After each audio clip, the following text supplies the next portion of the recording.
Karibu kwenye chaneli hii ambapo tunakufungulia yale mambo yote yanayotokea ndani ya mwili wa binadamu, lakini wengi hatufahamu.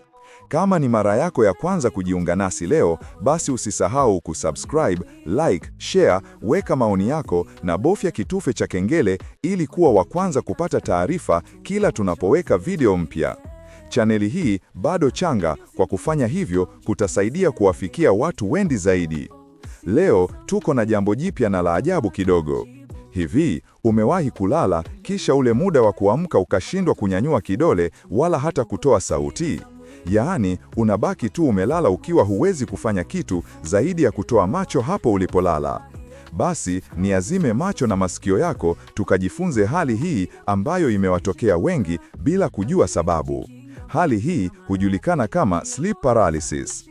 Sleep paralysis ni hali inayojitokeza wakati mtu anaamka au anapoingia usingizini, lakini mwili wake unabaki katika hali ya kupooza inayoitwa REM atonia. Hii ina maana kwamba ubongo umeamka na uko kwenye hali ya ufahamu, lakini mwili wote kutoka shingo kushuka chini upooze kwa muda mfupi. Uwezo wa kuzungumza, kusonga, kusimama au kuhema kwa uhuru unakuwa mdogo. Kawaida, atonia hii hutokea usiku wakati wa REM ili kutulinda tusifanye miendo ya ndoto. Lakini inapobaki wakati tuko conscious, tunapata kile kinachoitwa sleep paralysis. Ubongo unachotaka kufanya wakati wa REM, yaani rapid eye movement. Katika awamu ya REM, ubongo huwa na shughuli nyingi, almost sawa na mtu aliyeamka. Ndoto nyingi za hisia, harakati na sura hutokea. Ili tusijidhuru, ubongo huzima sehemu za mwili zinazodhibiti harakati, motor neurons. Hivyo, tunaingia katika hali inaitwa REM atonia. Sasa katika hali hii ndipo misuli yote mikubwa inalegea kabisa. Sleep paralysis hutokea pale ambapo ubongo unaamka kabla ya mwili au mwili unapooza kabla ya ubongo kulala. Kuto kulingana huko ndiko chanzo. Kemikali zinazoathiri hali hii. Kuna kemikali za ubongo zinazodhibiti usingizi. GABA hii hufanya kazi na hutuliza mfumo wa neva. Glycine vilevile hii husaidia kuzima misuli. Acetylcholine huongezeka wakati wa REM, huuchochea ubongo kuota ndoto. Norepinephrine na serotonin hupungua wakati wa REM. Kipindi cha sleep paralysis ni pale kiwango cha acetylcholine kinapopanda, ubongo unaamka, lakini GABA plus glycine bado zinatanda, mwili bado umepooza. Hivyo, mtu anabaki kati ya dunia mbili, mfano wa kulala na kuamka kwa wakati mmoja. Kuvurugwa kwa usingizi, sleep fragmentation. Kila wakati usingizi unapokatika kabla ya muda, ubongo unaingia REM haraka mno, REM rebound. Atonia inaweza kuanza mapema kuliko kawaida. Ubongo unaweza kuamka bila mwili kuamka. Hii ndiyo sababu watu wanaolala kwa vipindi vipande hupata sleep paralysis mara nyingi. Usingizi mdogo, sleep deprivation. Ukilala saa chache, ubongo unachoka, ratiba za usingizi zinaharibika. REM huanza mapema kupita kawaida. Mwili unashindwa kuendana na mabadiliko ya kulala kuamka. Hivyo sleep paralysis hujitokea mara nyingi. Kulala chali, supine position. Wakati wa kulala chali, ulimi na tishu za koo hurudi nyuma. Kifua huonekana kama kinabanwa kwa sababu misuli imetulia. Ubongo hupokea signal za hatari, labored breathing. Hii hushawishi kuamka ghafla kutoka REM. Matokeo, sleep paralysis plus hisia ya kukandamizwa kifuani. Mfadhaiko, wasiwasi na stress. Stress huathiri mzunguko wa usingizi, viwango vya cortisol, mabadiliko ya usingizi kwenda REM. Mtu akiwa katika stress kubwa, ubongo huwa tayari kuamka haraka kwa mshtuko, hypervigilance. Hii hekaheka ya ubongo inaweza kutokea wakati mwili bado umelala na kuzalisha paralysis. Magonjwa ya usingizi. Magonjwa yanayohusishwa zaidi, narcolepsy, hali hii huongeza REM ghafla. Sleep apnea, hali ya usingizi kukatika kunachochea paralysis. Insomnia, kuvuruga ratiba ya kusinzia na kupata ugumu kusinzia. REM behavior disorder, mchanganyiko wa REM na kuamka. Vinasaba, genetic predisposition. Utafiti unaonyesha kuna familia au koo hupata zaidi. Inaweza kuhusishwa na tofauti za kinasaba zinazoathiri usingizi. Mapacha wengi wanaonyesha kiwango sawa cha paralysis. Kwa nini watu huona viumbe, kusikia sauti au kuhisi kifo? Hallucinations. Hii ndiyo sehemu inayotisha watu wengi. Katika sleep paralysis, hallucinations hutokea kwa sababu ubongo unakuwa bado katika dream mode. Ingawa tumeamka, sehemu za ubongo zinazotengeneza ndoto, REM dream generators, bado zinafanya kazi.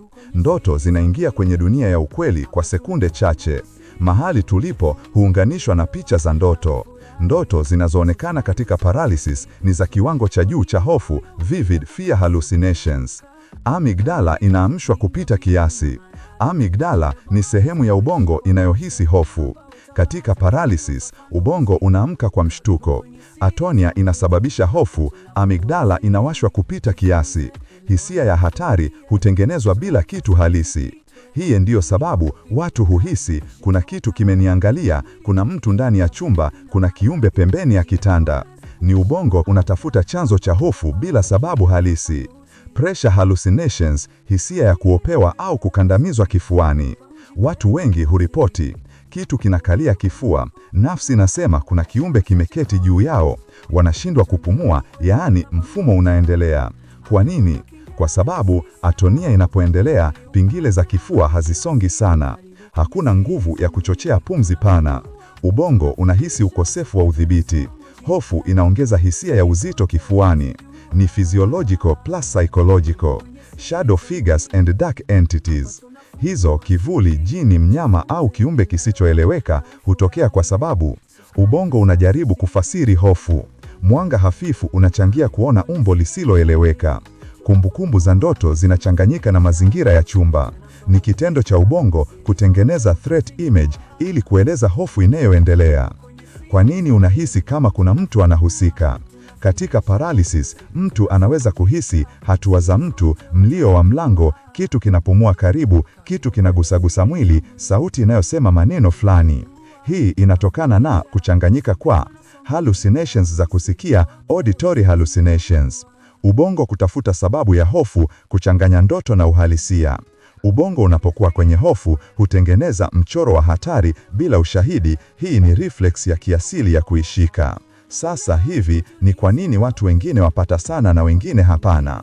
Watu wanaopata mara kwa mara nyingi wana ratiba ya kulala isiyo thabiti, usingizi kukatika mara kwa mara, stress kubwa, magonjwa ya usingizi, hali za kisaikolojia, kuwa na historia ya familia, kulala chali kidogo. Mchanganyiko wa sababu hizi huongeza asilimia ya kuamka na mwili bado umepooza.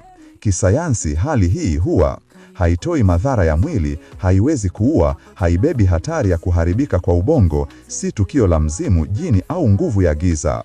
Ni tofauti na tukio la roho kutoka na kurudi.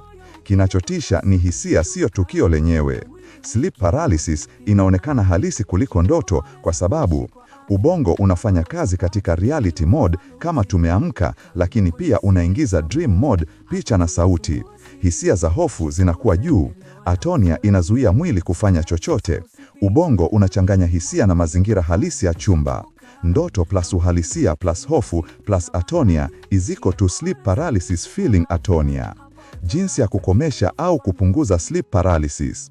Kwa ufupi, lala kwa ratiba thabiti. Epuka kulala chali, punguza stress, epuka simu, kahawa, pombe kabla ya kulala. Jenga mazingira tulivu ya usingizi, fanya mazoezi, lala kwa muda wa kutosha. Sleep paralysis ni tendo la ubongo na mwili kutokuwa katika awamu moja wakati wa kulala au kuamka. Ni mgongano kati ubongo uliowahi kuamka, mwili uliobaki katika atonia ya REM. Hali hii husababisha kupooza mwili, hofu kali, hallucinations za kuona na kusikia, na hisia za shinikizo kifuani. Ingawa mara nyingi hutisha, haina madhara ya kimwili.